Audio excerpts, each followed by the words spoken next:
അമേരിക്കയുടെ പുതിയ താരിഫ് നയത്തെ പറ്റിയാണ് ഈ വീഡിയോയിൽ നമ്മൾ ഡിസ്കസ് ചെയ്യുന്നത്.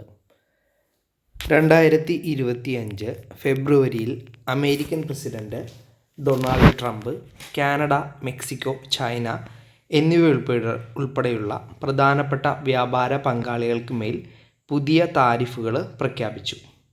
ഈ താരിഫുകൾ ഫെബ്രുവരി 4 പ്രാബല്യത്തിൽ വരണമെന്ന് തീരുമാനിച്ചിരുന്നുവെങ്കിലും പലതവണ മാറ്റിവെച്ചു. അതേസമയം മാർച്ച് 4, 2025 മുതൽ ഈ നയം ഔദ്യോഗികമായിട്ട് നടപ്പാക്കപ്പെട്ടു. ഇനി താരിഫുകളുടെ വിശദാംശങ്ങൾ നമുക്ക് നോക്കാം.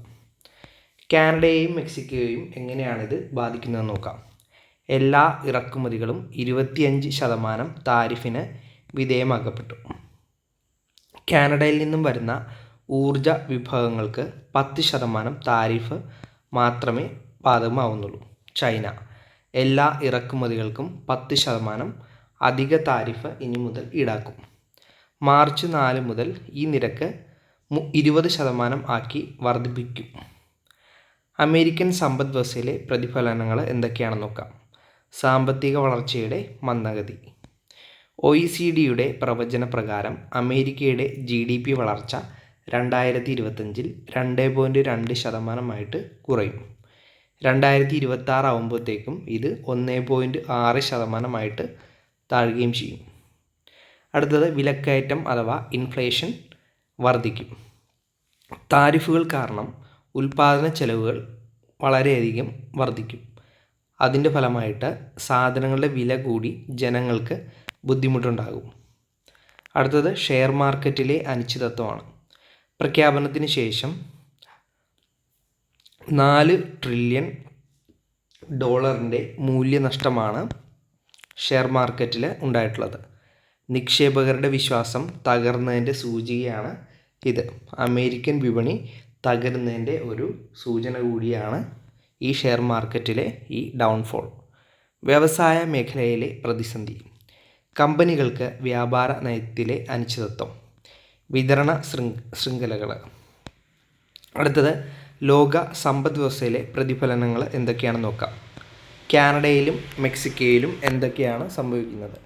കാനഡയുടെ വളർച്ച 0.7% കുറയും. മെക്സിക്കോയുടേതാകട്ടെ സമ്പദ് വ്യവസ്ഥയിലെ 1.3% ഇടിവാണ് കാണാൻ പോകുന്നത്. ആഗോള സമ്പദ് വ്യവസ്ഥയുടെ മന്ദഗതി. 2025 ആഗോള വളർച്ച 3.1% കുറയും. 2026 ഇത് 3% കുറയും. താരിഫുകളും വ്യാപാര യുദ്ധവും. ട്രേഡ് വാർ.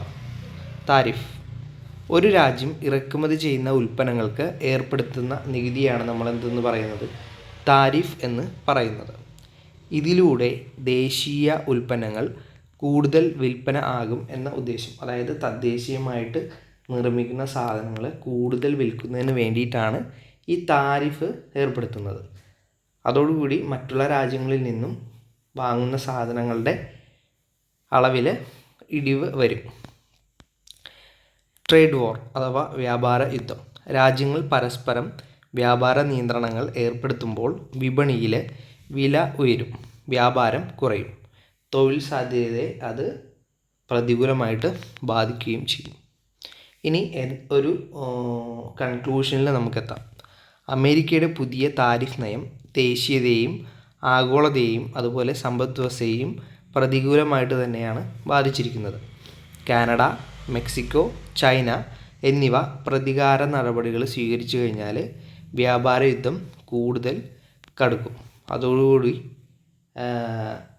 ലോകത്തിലെ ഏറ്റവും സമ്പന്ന രാജ്യമായിട്ടുള്ള അമേരിക്ക വളരെ വലിയ പ്രതിസന്ധി നേരിടേണ്ടി വരികയും ചെയ്യും.